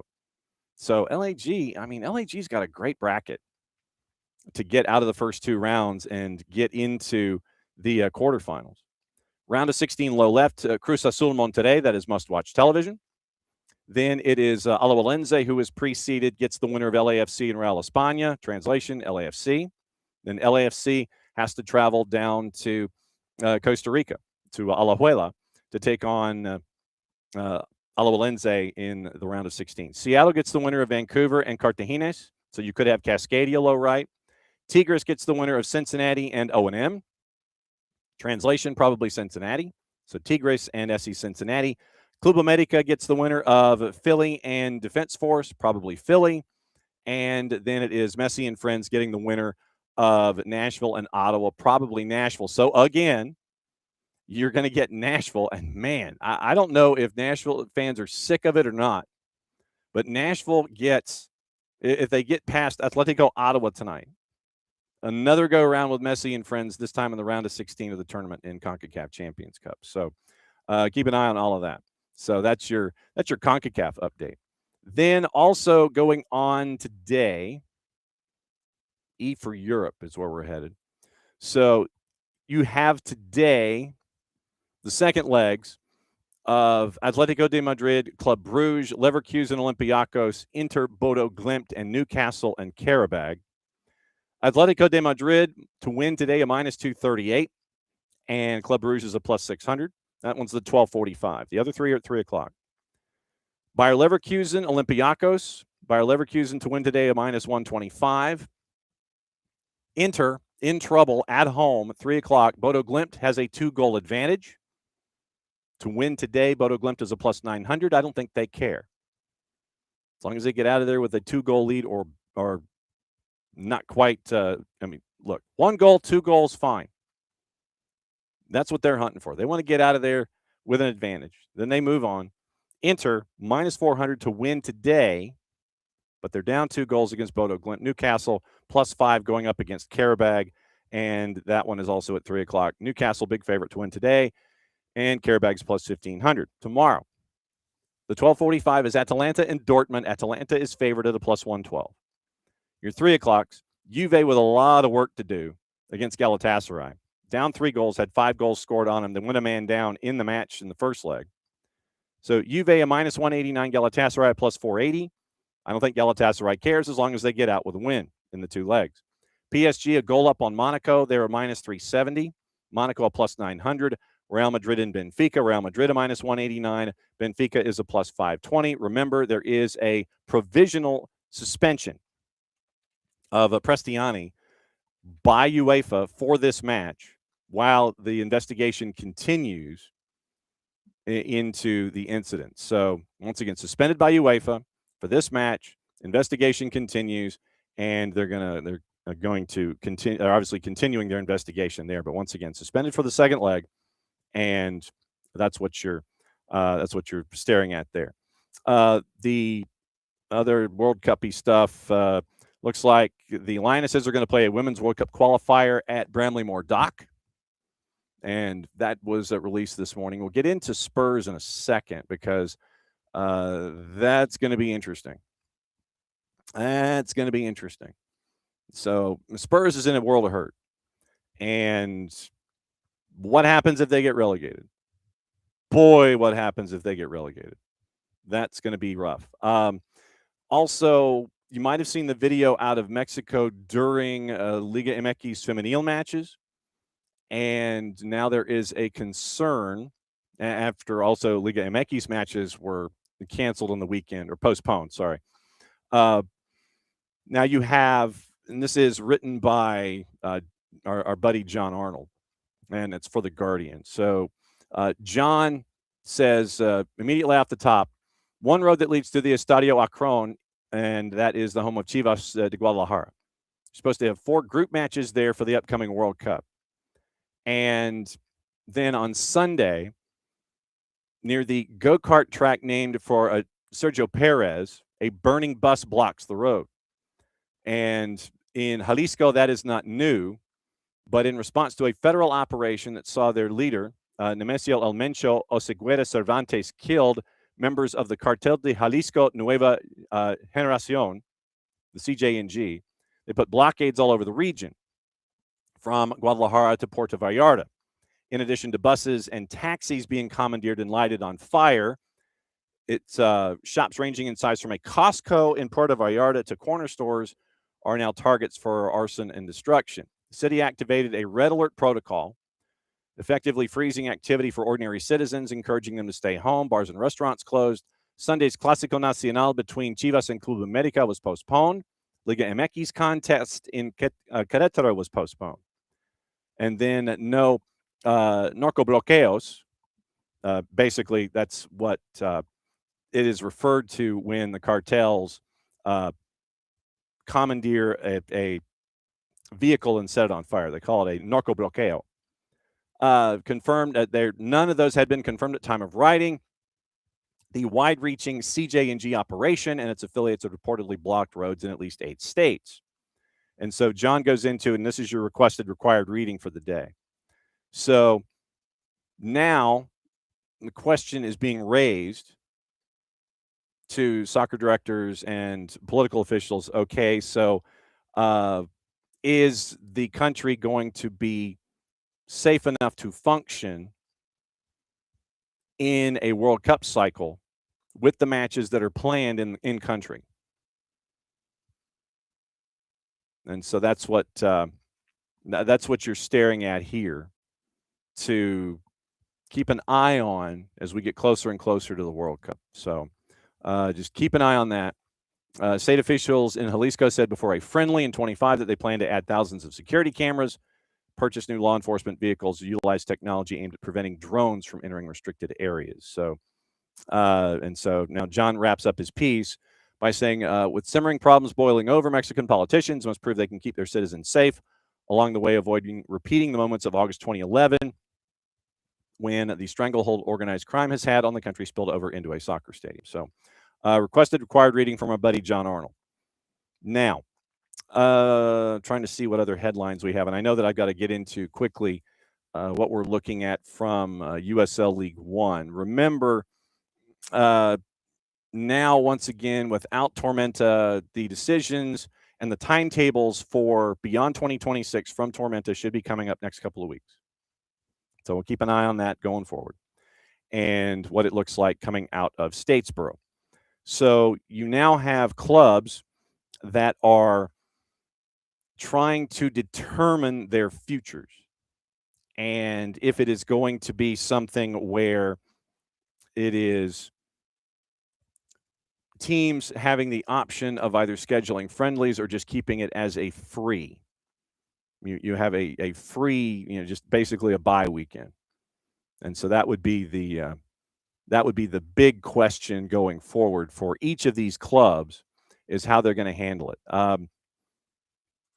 Richmond has already said that the open week there, they were not going to play, but they are going to alert their season ticket holders as to what they can do going forward and what they're going to do as an organization involving South Georgia Tormenta. So that is the biggest thing. So we'll keep an eye on each individual franchise inside USL League One and find out what their plan is for that hole that is now in the schedule, with South Georgia Tormenta going on hiatus for 2026. So we'll keep an eye on that. Okay.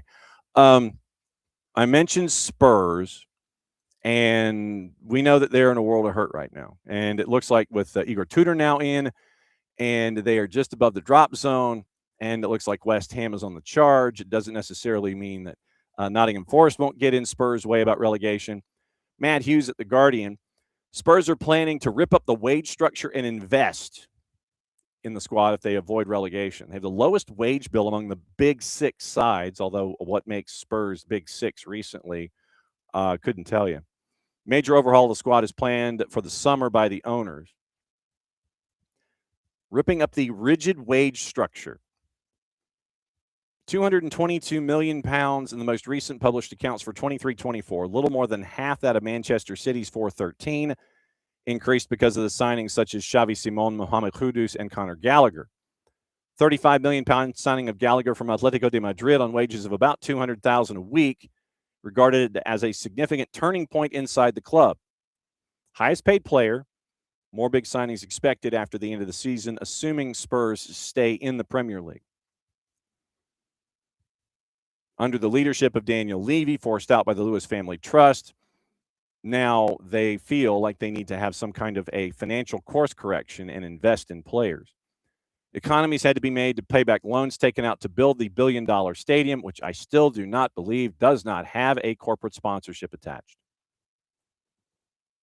2023 wage spend was 42% of revenue, very low by Premier League standards. Chief Exec Vinay Venkatesham hinted last month the club was ready to loosen the purse strings. Igor Tudor once again appointed as head coach till the end of the year. Pochettino is the favorite to succeed him. De Zerbi, another contender. I don't know if you want De Zerbi, though. So that's the latest where that's concerned. So keep an eye on that. On Spurs and where they are currently in the table, only a handful of points away from the drop, which is crazy to think about. And I don't know if you saw this. Big Sam Allardyce, and this Big Sam has never met a microphone that he didn't like. I will answer that question in a sec, David. Has a question about Spurs relegated. We'll check that out in a second. So Sam Allardyce has never been a microphone he didn't like. And it goes back to a discussion of the final four matches of the 21-22 season, where Jesse Marsh was a part of the coaching tree where Leeds was relegated. And once again, Bielsa leaves, Marsh comes in, and so they end up being relegated by all of that. Allardyce in charge of the final four matches, but he blamed his predecessors, Javi Gracia and Jesse Marsh. This was on the No Tippy Tappy Football podcast. Quote, Bielsa had the top physical stats in the Premier League. Leeds were number one. So when I went to Leeds, I thought at least they're fit. Quote, bottom three. That's what he said. Two managers after Bielsa allowed the physical stats to drop into the Premier League's bottom three. I thought if we were in the top six, at least we're fit enough to stay in the game and organize ourselves. I remember when I was manager of West Brom, Bielsa's Leeds were still going in the last 20 minutes as fast as they were in the first 20. Jesse Marsh, seeing this, went back at him on the media that is social. He presented data that indicated Leeds during his time were number one in the league for kilometers covered, meters covered, high-speed sprints, high-speed runs, and sprints. And so then he adds, really? So he shows this big graph after Big Sam said what he said on the No Tippy Tappy Football podcast and goes, really? So, Jesse Marsh that went after everybody on social media that tried to go after him. Leeds survived on the final day of the 2021 season, winning at Brentford, goals by Rafinha and Jack Harrison.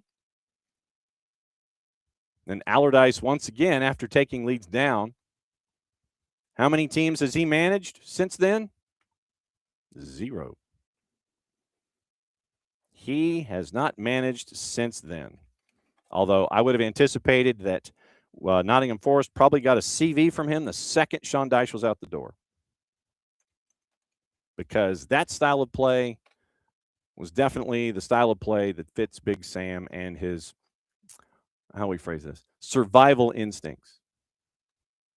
So, David, to answer your question, Let's see. So statistics and records. Let's go. Where are my records here? Man, that's a lot of folks. Club Hall of Fame, Players of the Year, Formula Racing, affiliated clubs, honor, social responsibility. So maybe if I just did this, if I went Tottenham last relegation, how about that? Let's see if we can find the last time that they were relegated. Last time they were relegated. Okay. 442 has the answer. Let me see here. 442. No, I don't. 3 pop-up windows from 442 in like 5 seconds. I'm trying to get something looked at, and not happening. Okay, so 49 years ago was the last time they were relegated. So 50 years, so 77 looks like it was the last time. So 1977 appears to be the last time that they were relegated. Finished bottom of the first division in 76-77 under manager Keith Birkinshaw. Yeah, so 76-77, and then they came back for 77-78. Immediate return, took third in the final automatic promotion place in the second tier behind Bolton and Southampton. And then Birkinshaw actually got them to win FA Cups in 80-81, 81-82, and the UEFA Cup in 83-84. So, yeah, if Spurs were to go down with a stadium that does not have a $1 billion stadium that does not have a corporate sponsor, I can't emphasize that enough. How do you have a $1 billion stadium? How do you have a $1 billion stadium that does not have a corporate sponsor attached? How is that possible? Literally, how is that possible? That still blows my mind that you do not have a corporate sponsor for a £1 billion stadium. How does that happen? Literally, you have sponsors that are peeling back their level of investment right now. You have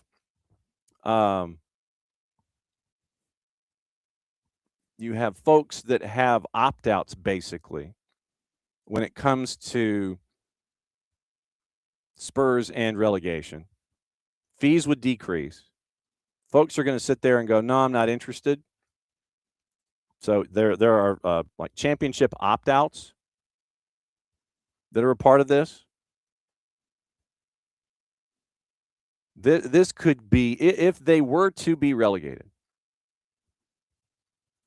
if they were to be relegated, it would be absolutely insane. We know that if West Ham gets relegated, their place at the Olympic Stadium, their rent goes absolutely down. And the Olympic Stadium folks are going to be less than pleased about that. So if that were to happen, West Ham obviously would pay less because they have a championship rent structure and they have a Premier League rent structure. And so if that were to happen, obviously then it would be an issue for the coffers for Spurs because, once again, $1 billion stadium, no corporate sponsor. Your sponsors that you have would be paying championship fees. I think there are some that have opt-outs if you get to the championship. So this could be completely off the rails if it was an activity by if Spurs got relegated. It would be completely and totally insane if that were to happen, especially for them financially. Okay, what to watch, where to watch it, how to watch it. Let you know about tomorrow, let you know about tonight, and let you know about all the things. So today, in the what to watch category, you got your U20 on CONCACAF. And like I said, we are efforting interviews out of the tournament, and it looks like we might be catching up with, I say, Vicente of Atlanta United, who is down there with the Puerto Rico U20s. We're trying to orchestrate that one. Couple of Libertadores on BN. And once again, you can get BN, you can get all the BNs at Fanatis, fntz.co/soccer down here. And that link is important. Helps them, helps us, and helps you, adding more matches to everything you're already watching. With Fanatis, you get all the BNs. Means you get AFCON. Means you get everything associated with the CAF, Champions League, qualifiers. All of that is there. You have the Polish League, the French League.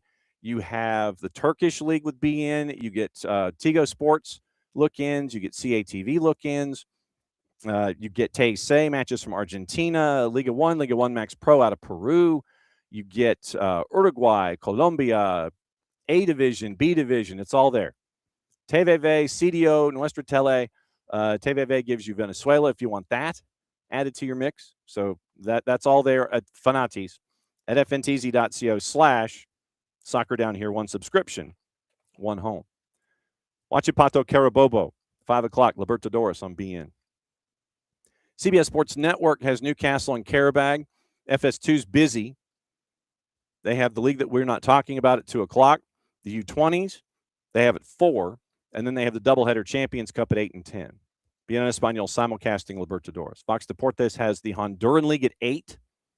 And then once again, the league we don't talk about at 2. 2 to NA. Inter and Bodo Glimt at 3, then the doubleheader and Champions Cup. Unimas simulcasting Bodo Glimt and Inter. Fox ONE has the CONCACAF Champions Cup matches, 8 and 10. Fox Soccer Plus has the U20s. They have a quadruple header, 12, 3, 5, and 7. And for the record, if you are interested and of a true sicko bent, you can watch Xander Grant from SSA. He's on the U20 roster for the U.S. Virgin Islands. They're playing Martinique at 5. And you can watch Lyshawn Morris's team, Trinidad and Tobago. They are playing Bermuda at 3. Lyshawn Morris currently linked to Kalanji. So you have a couple of local ties for the matchups at 3 and 5. Paramount Plus, English Championship, they have 3 matches. Watford, Ipswich at 2:45. Wrexham, Portsmouth is at 2:45. That is your first match for picks of the week. Get your picks of the weekend now. Southampton, QPR at 3. And then the 4 Champions League matches, 12:45, 3 for the other 3. And so that is the rundown of what to watch. Let's get you into your rumors, gossip, rumor, and innuendo before we get out of here. And we'll see if there are any today. And we'll see what the latest is. And let's see, analyzing VAR. We did that yesterday. Manchester United with a 1-0 win. And, okay, so transfer rumors, etc. Here we go. Lock them in, and here we are. Mickey Van de Ven from Spurs on the radar of Liverpool, Manchester United, Real Madrid. That's from Team Talk. Chicago Fire, Benfica, and Juve are looking at Bernardo Silva. Chicago Fire and Bernardo Silva. That's interesting. That's a 4-letter paper, though. Take the information at your own peril. Out of contract at the end of the season. Wants a new challenge. Real Madrid weighing up a move to bring back Como defender Jacobo Ramon, according to AS. And the report adds the La Liga side hasn't made contact with the reps of Antonio Rudiger and David Alaba involving contract extensions. So Ramon could be brought in as one of the reinforcements to replace. Marcus Rashford reached an agreement in principle on personal terms with Barca, according to Nicola Shira. 4-year deal until 2030. Wanted to push him for a permanent. Last week, have no plans to accept anything less than the permanent option clause fee, which is between 30 and 35 million euro. Chelsea made an approach to sign Independiente del Valle Ecuadorian international midfielder Patrick Mercado. Blues are among several Premier League clubs interested in the 22-year-old. Brighton, Bournemouth, Fulham. And so before that, because of Blueco, Mercado would probably go to Strasbourg first so he could develop. Weston McKennie, Juve, 1 step away from a contract extension, Nicola Shira. Casemiro open to a switch to Major League Soccer, according to The Telegraph. Harry Maguire. and an unexpected shutdown there. So, yeah.